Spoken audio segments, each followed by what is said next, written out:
All right, let's go. So we're going to talk about trigger-based healing. This is a very helpful way to approach things. So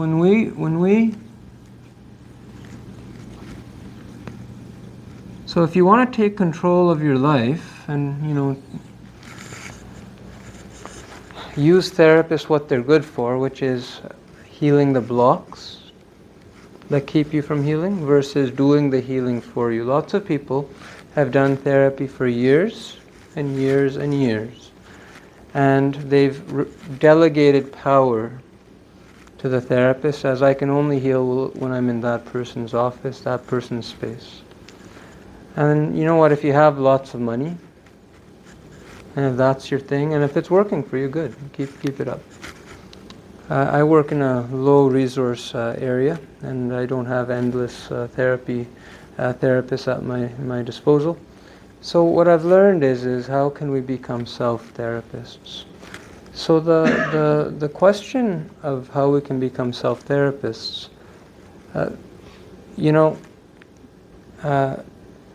it hits at this concept of trigger-based healing. So trigger-based healing is when you take a trigger.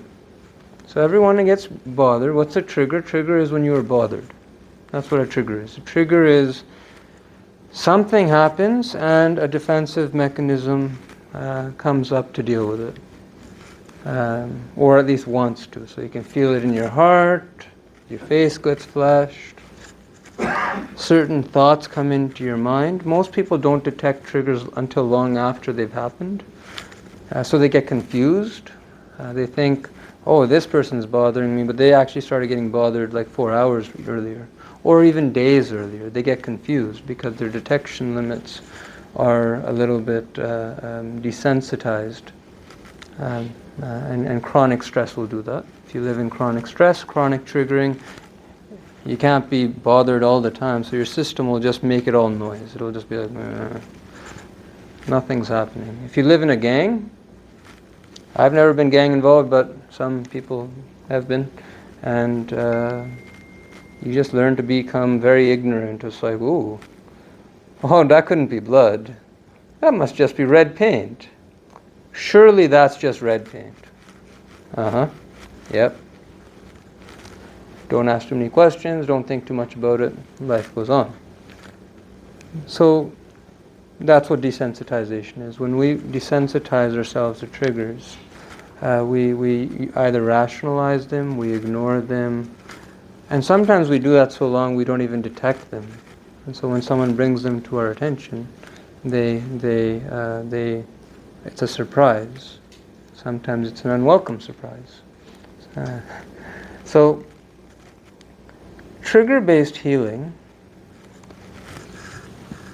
is a very safe thing to do, because the reason why trauma therapy isn't really done in any kind of oftentimes in an unsupervised way is because when things come up, you go into a therapist's office, I want to work on this, and then the therapist will go back in time to the earliest thing, at least in EMDR, go back in time to the earliest thing that brought that up and start clearing that away. And sometimes unpredictable things happen, people get lost in it and you have to bring them back out. So that's a very intense, that's what I'll call that topic-based healing. That's like topic-based healing.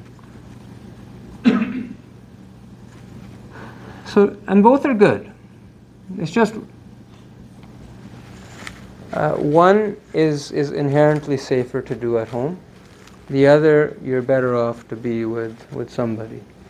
And at NAM, we do a lot of this, and sometimes we do this, usually when the topic is blocks to recovery. So what trigger-based healing is this, basically, the traumatic thing has surfaced. You're bothered. So if it's someone, the other day someone said the police sirens flashed at them. And that brought up a lot of stuff and the person ran. That's a trigger. So when a trigger happens, it surfaced the trauma up anyways. So you can't make it much worse, other than by maybe asking lots about it. And so what you can do is you can learn ways, many different ways, to heal in that moment. And the neat thing about a trigger, so what a trigger does is there's a trigger. Okay, let's call this little thing the trigger. What ends up going on in your mind is it sets off like a little echo subconsciously. So you might only be conscious of like this little bit.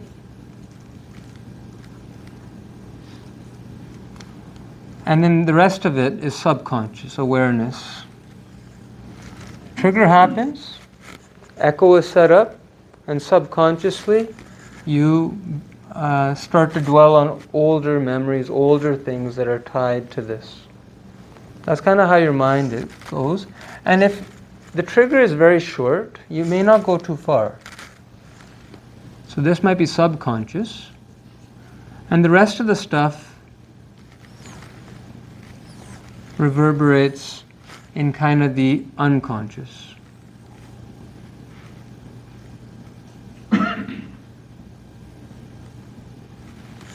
And at some point, you have the root.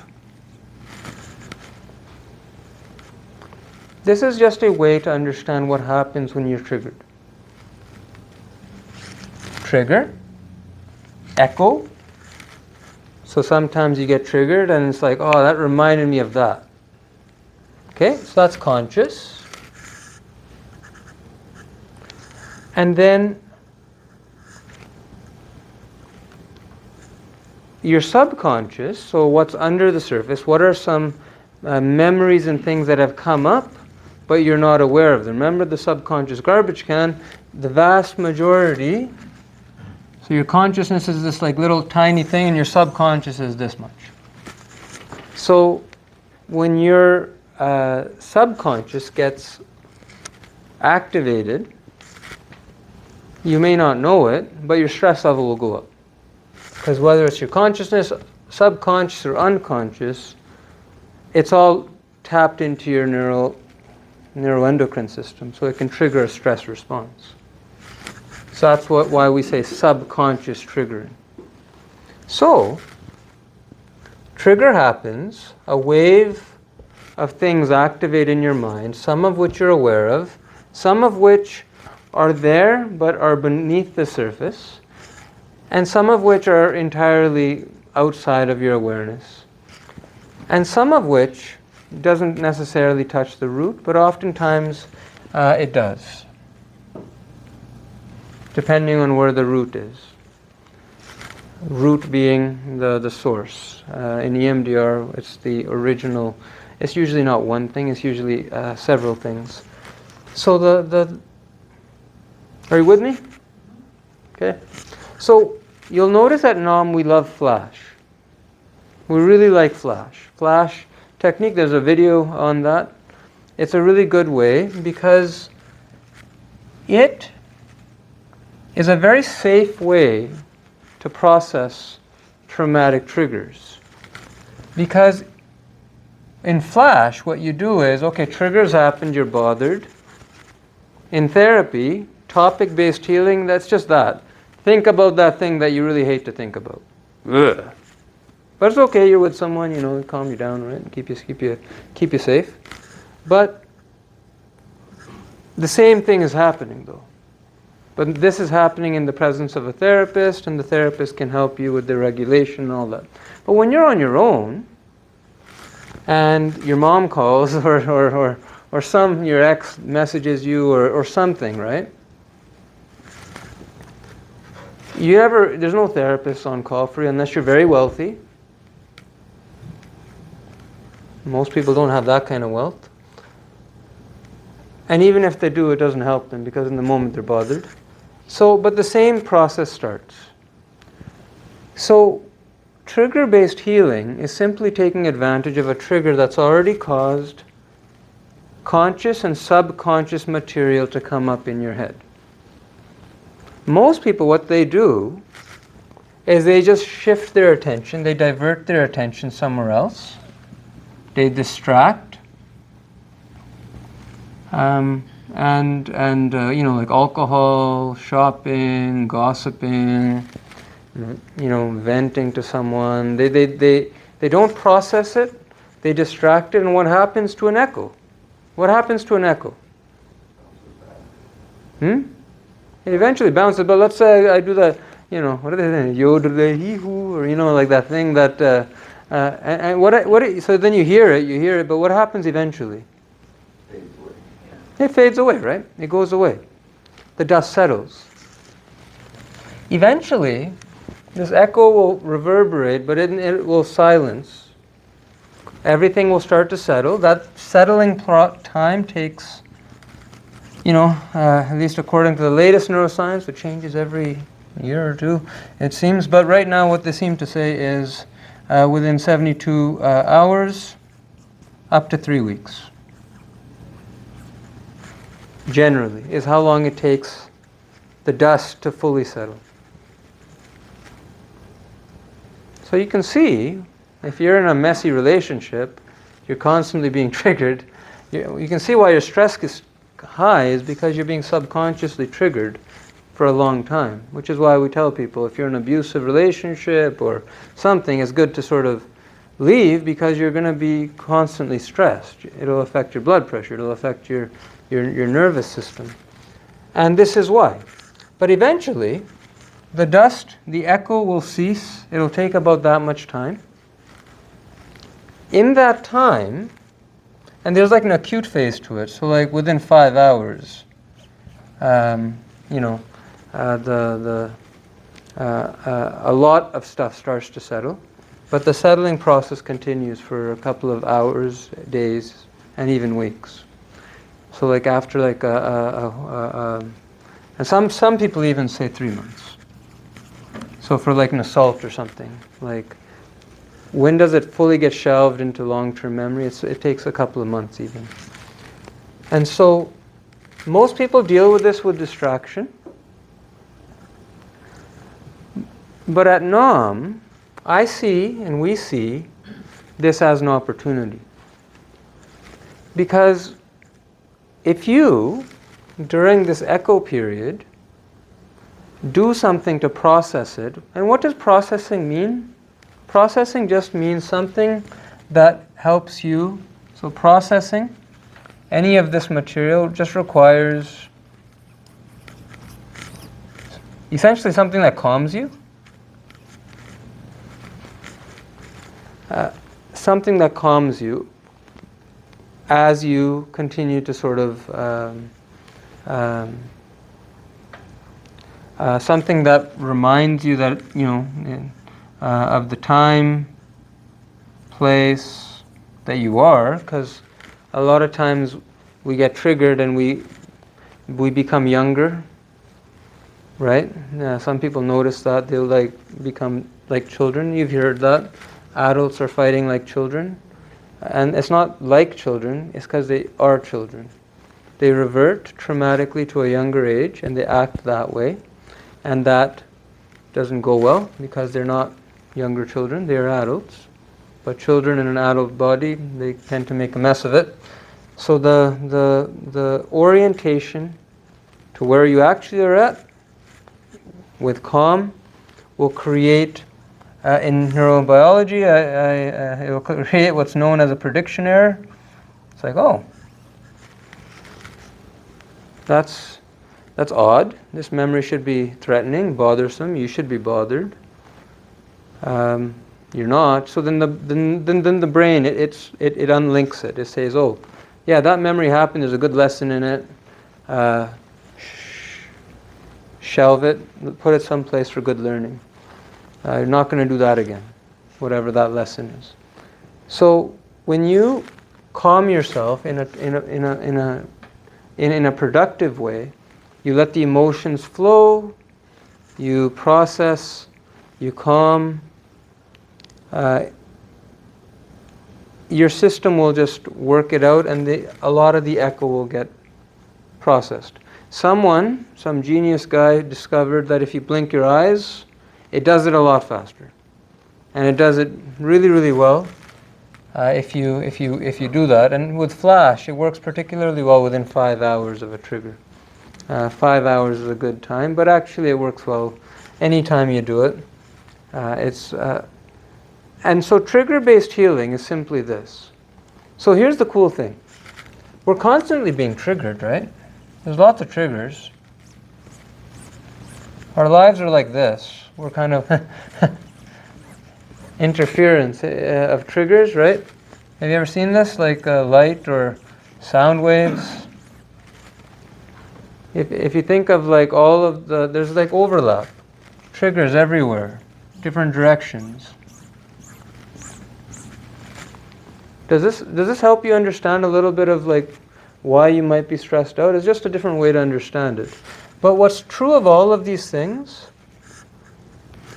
is that there's a conscious, subconscious, and unconscious accessing of traumatic memories and experiences that form the basis and the foundation of your current day stress.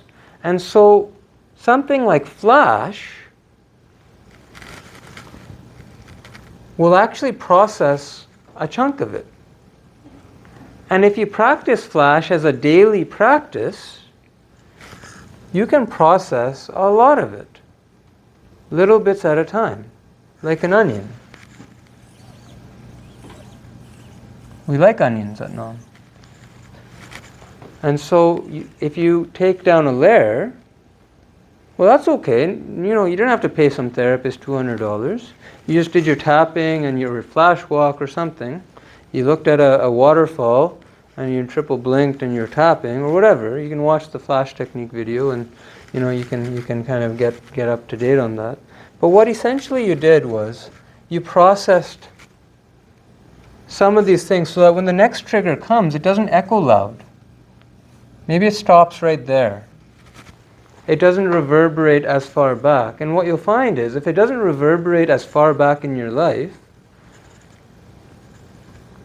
it doesn't stress you out as much. Then the relationship that you're in becomes tolerable. Just one trigger at a time. So that's why in the principles we say triggers are a gift from the universe to help point you in the direction where more healing is needed. I get triggered, I get happy. It's like, oh, I can work on that. I have a system of working on that. There's lots of ways you can work on that. So we talk about Flash technique. There's tapping is a really great way to flow emotions out. So focus on the trigger. And just a daily practice. Every day you get triggered, you just take a pause. Know that there's an echoing process. There's things that you're aware of and things that you're not aware of that are part of it. So you just say, okay, this is a trigger. It's tied to the lots of stuff. I don't need to know. This is the biggest revolution. In trigger-based healing, in fact, you don't want to know why something triggers you, who in your past, who, what, when. The reason you don't want to know is because it activates your amygdala. Activates your defenses, then you avoid whatever that is, and then you got nowhere. Then all you're left is with this option, which is let the dust settle. And avoid guys that look like that guy. Avoidance spirals, and it becomes bigger and bigger. So if your ex loves hot dogs, you know, you don't like your ex, you used to like hot dogs, but a couple of years later you may find, I don't like hot dogs no more. A couple of more years later, I don't even like mustard. A couple more years later, you won't even know why. You'll be just like, it's not my thing. It's not a good way to deal with triggers, because if you let them settle, they just turn into avoidance. And that avoidance compromises your relationships. It compromises your communication. It compromises your ability to move on in life. So, trigger-based healing is simply this concept of recognizing that a trigger is causing an echo into your mind and get into a safe place and do something to process it. And so at Nam we like a couple of techniques. We like tapping. We don't really understand why it works, but it works for a lot of people. Just tap through 3 times, 4 times, and whatever amounts of echo, it'll probably process some of it. And when the trigger comes up again, it'll be different. And then you process it again.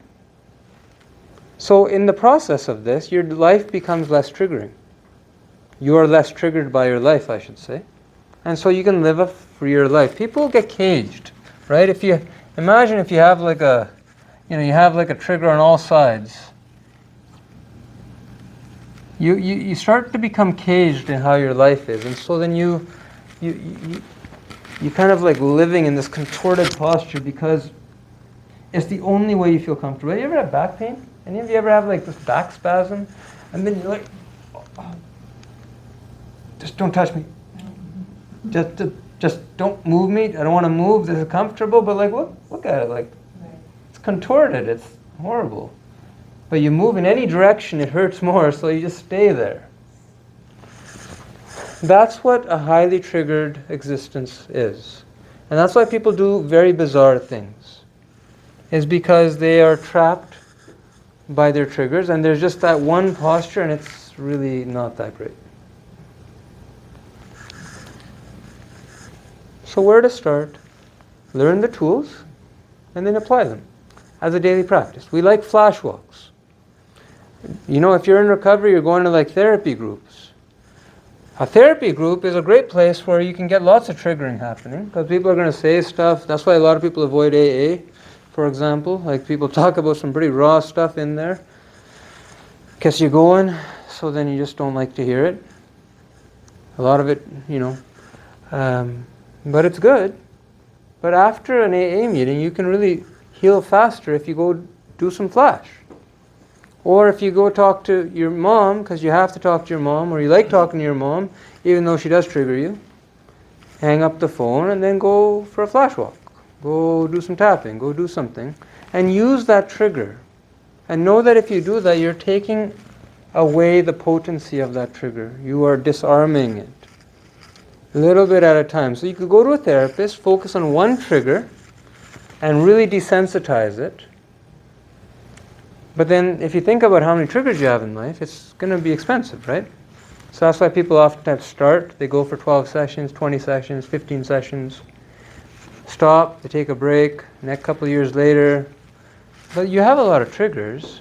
If you learn some of these daily practices, then you can actually start disarming them on a regular basis. And your life will slowly become more manageable. So this is trigger-based healing. I'll just say a word on this. If we're big into affirmations at NOM. So one way, Flash uses neurobiology to kind of process a good chunk of things. So you can use Flash a couple of times a day. Tapping is more of a body-based processing thing because we store pain in our body, a lot of it. So you tap certain areas and it kind of helps. Does science understand tapping? No, but we do have evidence that it works, and if it works for you, you don't need any more evidence than that. Just practicing it repetitively will help a ton. Affirmations, prayers, intention setting, that's another way in which you can achieve trigger-based healing, even to the root of the trigger.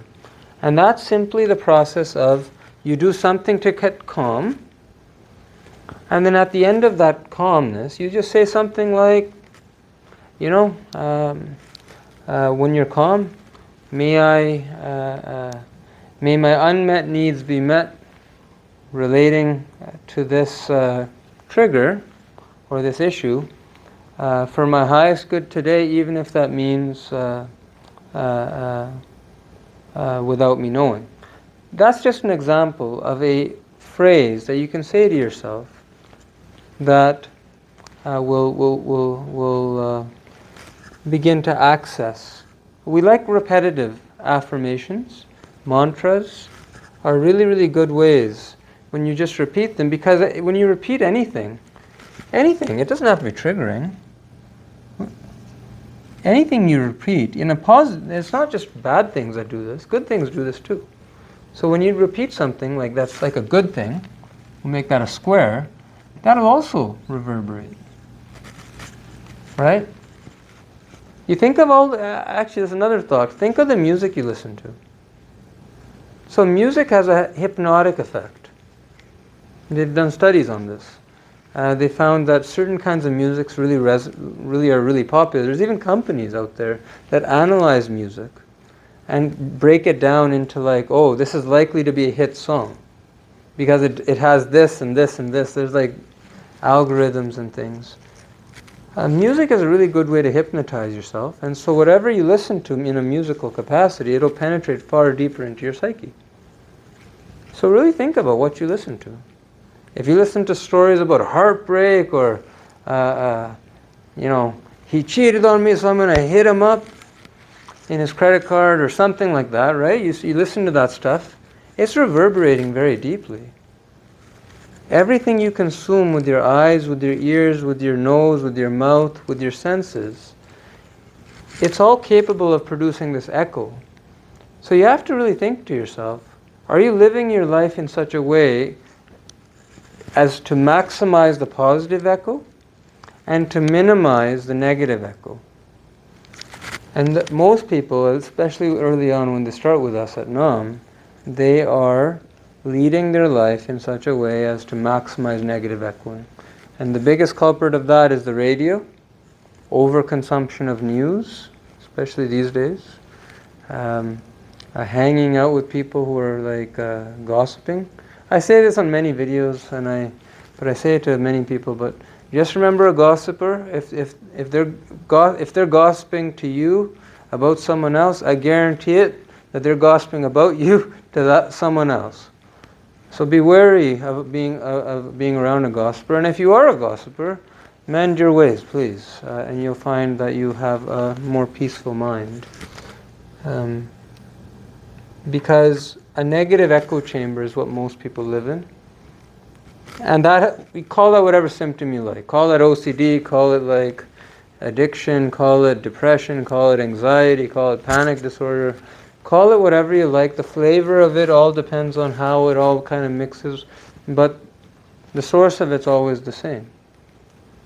And so trigger-based healing, I just want you to look at your triggers differently. Look at them as an opportunity. And if all you have in your life is triggers, create one safe place in your life. Just one. That is relatively trigger-free. It may be a mental space you create in your mind, like a safe place that you just go to. It might be a physical place. I always encourage people to create like little places in their homes where they can sit and be calm. Whether it's like a shrine or an altar, or, like a meditation place that's like nice and serene. If you're into crystals, because what you're doing is you're setting up at one place that's trigger-free. And you go there and you work on the triggers you do have, a little bit. If you have 5 minutes that day, that's 5 minutes of work that will save you thousands of hours in the long run. Little bit, little bit, little bit. That's why we say connect to self, connect to others, commit to daily practices, because it takes time. Not as long as you'd, and I always say, how long? Answer your question of how long does it take to be done recovery? Not as long as you think, but not as soon as you'd like. Usually what I kind of say. Unless you like pain. In which case maybe you like how you're dwelling. But most people who enjoy pain, they take time before they make it to my neck of the woods. They usually suffer for a while and they realize they don't like pain as much as they thought they did. Oh dear, my microphone on the side. Any questions or comments about this concept of trigger-based healing? Topic-based healing, I'll just say this, it's really great. We use it a lot at Nam, primarily for the blocks. So why we like to do daily. If you start entering into a good daily practice, connect to self, connect to others, commit to daily practice. Well, that doesn't mean your life will suddenly get great. What will happen is you'll clear up a lot of the echoes, and then in the middle of the echoes there will be like these like horrible things that just aren't going away. You know, they're blocks. And blocks are a great thing to get some help on. Blocks are a great thing to get some help on. And that's what we do. Whether it's CRM or other modalities, we have all sorts of ways to work on blocks. Lens and other things. But the thing is your blocks, what to work on won't be apparent to any therapist. So they'll just start working somewhere, and after a couple of sessions you'll be frustrated because your life isn't any better, or much better, and then you'll stop. But if you do your self-therapy, a lot of this will clear up, and then all of a sudden you'll have, a couple of blocks. Okay, it's manageable. And you can work on those. And those blocks, healing those blocks will prompt exponential growth. So topic-based healing is really good, but I would say in the West, we've gone way too heavy in this. If you want to get better, go to a therapist. That's not true. It'll help, but your healing won't happen with that therapist. But if you're blocked, you're trying to heal, and you're blocked, I have this person, I just can't leave him, I don't know why, and I'm doing all this yoga and all these things, chances are it's a couple of things that can be worked on. That working on will catapult you forward. But you need to do this before you can identify your blocks. Otherwise, all the blocks are hidden. And I've done that. I've spent lots of time processing memories and things with people, and it wasn't time well spent. I.e., it didn't yield amazing benefits. And if you're paying $200 an hour, you should get amazing benefits from that time. But so that's my comment on block-based healing. Is it's good. You just won't know where your blocks really are. And a lot of blocks can be healed with this process of self-therapy. Flash, affirmations, prayers. Prayers are like a really powerful way that have been used forever, like since time immemorial. You pray to some deity or God or something to kind of heal or whatever, and this is what's happening. It's like your roots start getting addressed. It's really good to start adopting these practices, whatever that looks like for you. Ceremonies and all that. And then you'll find the blocks are good and apparent and workable and soft. If you go after a block when it's all like this, the blocks are oftentimes way too hard, even for a therapist to help you with. You need to soften them by creating safety in your life. Sometimes those blocks are keeping you alive. That's really important to understand, is that you're not dead yet. If you're listening to the video, you're not dead yet. That's good. We like it that you're not dead. Sometimes our defense mechanisms, our blocks, keep us alive. So you should not just get rid of them. Self-therapy will prepare you for a life where your blocks are healed and you have a new opportunity of function. And in fact, no one can really take down your blocks.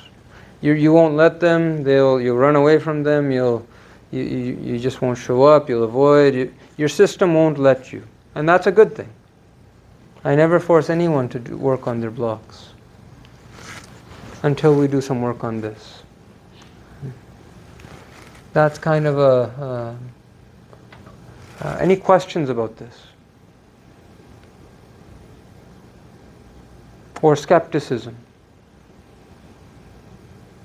Yes. Not skepticism, but if you have a trigger, say at work, Yep. and if you do a flash mob within that 5 hours, is it processing? Is that correct? Do I have that right? Because the 5 hours circle. Within 3 weeks. But the echo gets weaker, probably a lot weaker after 5 hours. Okay. So, great thing to do is, 1 hour lunch breaks and all that stuff, that's great. I would suggest if work is a highly triggering environment, break up your lunch hour into 15 minutes. consume your lunch, enjoy your lunch, go on a flash walk. If work is a stressful place to be at, then go for 4 breaks. You know, we're a bit of a vacation culture in the West. Oh, I need my 4 weeks vacation and go to Hawaii, come back.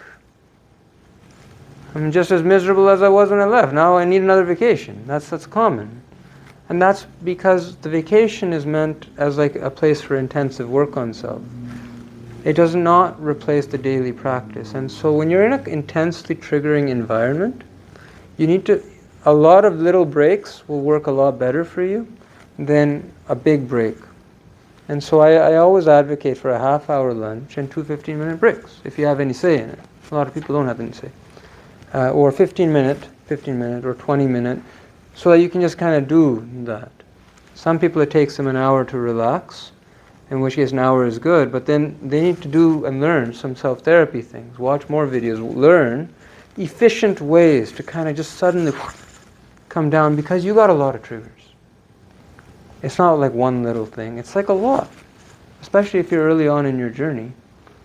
So you need to become very fast and efficient, and that's how you will become interested in trigger-based healing. That's how you will come to view triggers as not a nuisance that ruined your day, but as an opportunity to decode your past and no longer have it bother you. Number 1 suggestion: don't figure it out. Don't try. I mean, you can try all you like. It's your mind. You do what you want with your mind. But trying to figure out why you feel a certain way, it's better you just first process the trigger, and maybe if you're curious, you can kind of think about it. If that's you float your boat. But a lot of people, they think of the trigger and like, oh, why am I feeling this way? Calm down. Do your flash. Do your tapping. And then later on, awareness actually will come by itself.